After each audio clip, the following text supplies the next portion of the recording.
नमस्कार, स्वागत है आप सभी का द न्यूज नाउ में। मैं ही आनेजा आपके साथ। आज जो स्पेशल गेस्ट हमारे स्टूडियो में इस समय मौजूद हैं, आप डेफिनेटली उन्हें देख भी चुके होंगे और उन्होंने इंटरनेशनल लेवल पे पूरे जम्मू कश्मीर का नाम रोशन किया है। आज हमारे साथ परनीत कौर मौजूद हैं, जिन्होंने हाल ही में हुए 3rd mount Everest international music and dance sports championship 2023 जो कि नेपाल में हुई थी, वहां पे 2 मेडल्स लाए हैं। बहुत ही इंटरेस्टिंग फैक्ट मैं आपको बता रही हूँ, इकलौती ये कैंडिडेट थी जिन्होंने 2 मेडल्स लिए हैं। मैं आपको बता दूं, गोल्ड मेडल इन्होंने एक्टिंग में लिया है और सिल्वर मेडल इन्होंने डांस में लिया है। तो इन्हीं से बातचीत करेंगे। आज परनीत भी हमारे साथ मौजूद हैं, उनकी मदर भी हमारे साथ मौजूद हैं स्टूडियो में। सबसे पहले तो आप दोनों को कांग्रेचुलेशंस और बहुत अच्छा प्राउड मोमेंट है इस समय जम्मू कश्मीर के लिए कि आपने इंटरनेशनल लेवल पर रिप्रेजेंट किया। सो पहला सवाल आपसे ही रहेगा कि कैसा फील हो रहा है कि जम्मू में से आप आए और आपने अलग अलग लेवल पे परफॉर्म किया, उसके बाद इंटरनेशनल लेवल पे आपने अपने कल्चर को रिप्रेजेंट किया, अपने जम्मू कश्मीर को रिप्रेजेंट किया। कैसा फील हो रहा है? मुझे बहुत अच्छा फील हो रहा है कि मैंने अपने इंडिया, जम्मू एंड कश्मीर और डिस्ट्रिक्ट सांबा को एक इंटरनेशनल लेवल स्टेज पे रिप्रेजेंट किया। सो कैसा लग रहा था वहां पे जाके? नर्वसनेस थी? बहुत नर्वसनेस थी और साथ में हमारे इंडिया में तो बहुत ज्यादा टैलेंट है, बट बाहर की कंट्रीज में भी बहुत टैलेंट था और जो कंपटीशन था वो बहुत ज्यादा टफ था। तो ऐसा लग रहा था कि शायद कोई मेडल नहीं आने वाला, पर फिर जब 2 मेडल मिले तो कैसा फील हुआ? जब आप वापस घर आए तो क्या रिएक्शन देखने को मिला? बहुत अच्छा था और फैमिली का भी बहुत अच्छा रिएक्शन था। तो फ्रेंड्स ने क्या कुछ बोला? फ्रेंड्स ने भी कांग्रेचुलेशंस और फिर फुल पार्टी वगैरह की? 2 मेडल आए हैं। अच्छा, तो आप मेरे को बताओ, आपकी जर्नी स्टार्ट कैसे हुई? कब आपने सोचा कि डांस में मैं जाऊं, एक्टिंग में करूं? मैंने 29 मई 2022 को मेरी जर्नी स्टार्ट हुई थी और उस दिन मेरा फर्स्ट डिस्ट्रिक्ट था और उस दिन मैंने गोल्ड मेडल जीता था डांस और एक्टिंग में। और उस दिन एक गुड न्यूज़ भी थी और एक बैड न्यूज़ भी थी। बैड न्यूज़ ये थी कि 29 मई को सिद्धू मूसेवाला की डेथ हुई थी, तो मैं उसकी बहुत बड़ी फैन हूँ, तो इसलिए ये बैड न्यूज और गुड न्यूज तो गोल्ड मेडल 2 जीतने की थी। तो वहां से फिर आपने सोचा कि नहीं, अब यही करना है, एक्टिंग डांसिंग ही करनी है। हाँ, और मैंने हर चैंपियनशिप में सिद्धू मूसेवाला के गाने पे डांस किया। ओह, अच्छा रिकॉर्ड है, मतलब सिद्धू मूसेवाला के गाने पे ही आप डांस करते हो।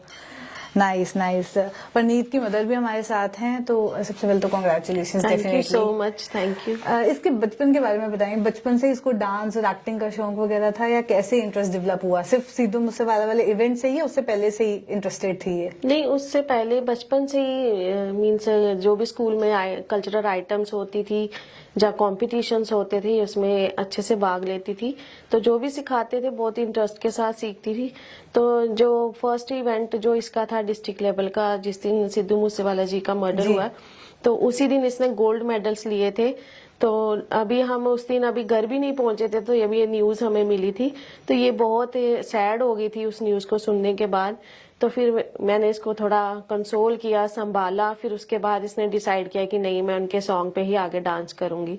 तो वहीं से उसका चेंजिंग पॉइंट था। जी जी, टर्निंग पॉइंट कह सकते हो जी। और वहीं इन्होंने पंजाबी फोक डांस प्रेजेंट किया था इस इवेंट में। तो आंटी जी, आपसे जानना चाहूंगी कि अगर कल्चर की बात की जाए तो कितना जरूरी रहता है कि बच्चों को भी अपने रूट्स, अपने कल्चर के बारे में बताया जाए? ये तो बहुत ही इम्पोर्टेंट चीज है, क्योंकि बच्चों को अगर अपने कल्चर, अपने रूट्स के बारे में नहीं पता होगा तो वो आगे वाली जनरेशंस को क्या बताएंगे। बिल्कुल। तो इसलिए ये बहुत इम्पोर्टेंट चीज है बच्चों के लिए। जी।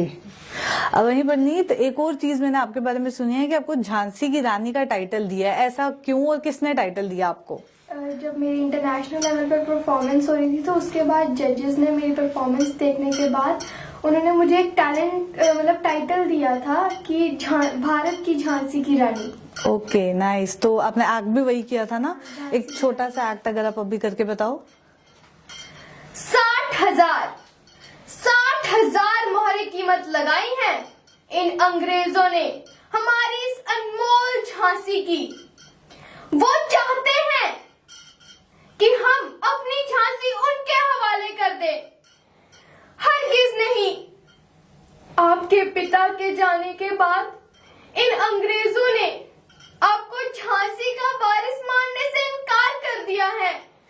वो चाहते हैं कि हम उनकी गुलामी स्वीकार कर लें, लेकिन अगर हम झांसी उनके हवाले दें तो फिर हमारा रिश्ता इस धरती से हमेशा के लिए टूट जाएगा।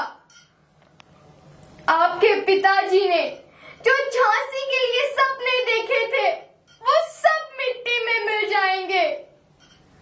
अगर हम युद्ध के मैदान में उनका सामना करने के लिए जाएंगे तो फिर आपकी रक्षा कौन करेगा? हम नहीं जानते कि सही क्या है, हक की लड़ाई या माँ का कर्तव्य। किसे चुने हम, ममता को या जिम्मेदारी को? कैसी दुविधा है ये। क्या हमें इन चंद रुपयों के लिए अपना घर छोड़ देना चाहिए? लेकिन अगर हम कायरों की तरह झांसी छोड़कर भाग गए तो फिर हम आपकी और अपनी नजरों में हमेशा के लिए गिर जाएंगे। हे भगवान, हम क्या करें? Thank you so much. So definitely goosebumps आ गए थे। आप बहुत अच्छा एक्ट करती हैं और अब रियलाइज हो रहा है कि ओके मेडल वर्थ इट है। बहुत अच्छा एक्ट आप करती हैं डेफिनेटली। मैंने एक और चीज आपके बारे में सुनी है कि आपको पढ़ाई में भी इक्वली इंटरेस्ट है और बड़े होके आपको डॉक्टर भी बनना है। सो उसके बारे में बताएं, ये कैसे मैनेज कर लेते हो आप? पढ़ाई भी, डांस भी, एक्टिंग भी, इतनी सारी चीजें एक साथ। अब पढ़ाई, डांस और एक्टिंग को मैनेज करना थोड़ा सा मुश्किल होता है, लेकिन मैं अपने टीचर्स को थैंक यू करना चाहूंगी। जब मैं इंटरनेशनल लेवल या किसी भी लेवल पर जाती हूँ तो वो मुझे आके अपने जो लेसन्स मिस हो जाते हैं वो एक बार फिर से पढ़ा देते हैं। ओके, सो ये मैनेज अब वैसे कर लेते हो।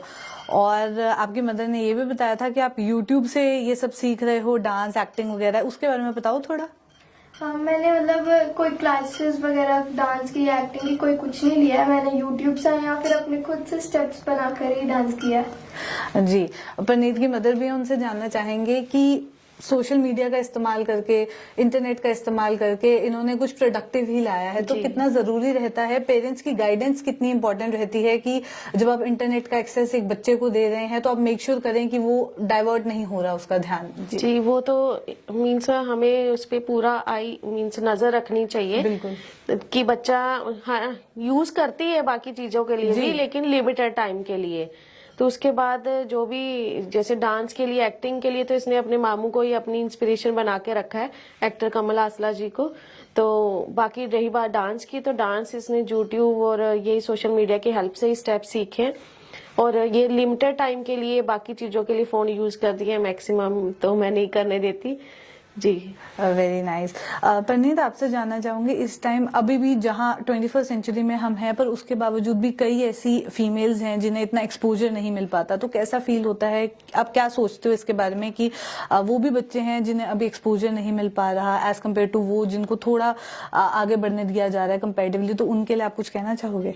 मैं यही कहना चाहूंगी कि हर किसी में कोई ना कोई टैलेंट तो होता ही होता है, तो उसे अपना टैलेंट बाहर निकालना चाहिए और किसी ना किसी स्टेज पर जाना चाहिए और आगे जाके वो सक्सेसफुल होता है। और किसी को भी मेरी गाइडेंस की जरूरत होगी कि डिस्ट्रिक्ट, स्टेट, नेशनल या इंटरनेशनल लेवल तक कैसे पहुंचना है, तो वो मुझे कांटेक्ट कर सकता है। वेरी नाइस, मतलब आप हेल्प भी करने वाले हो लोगों की।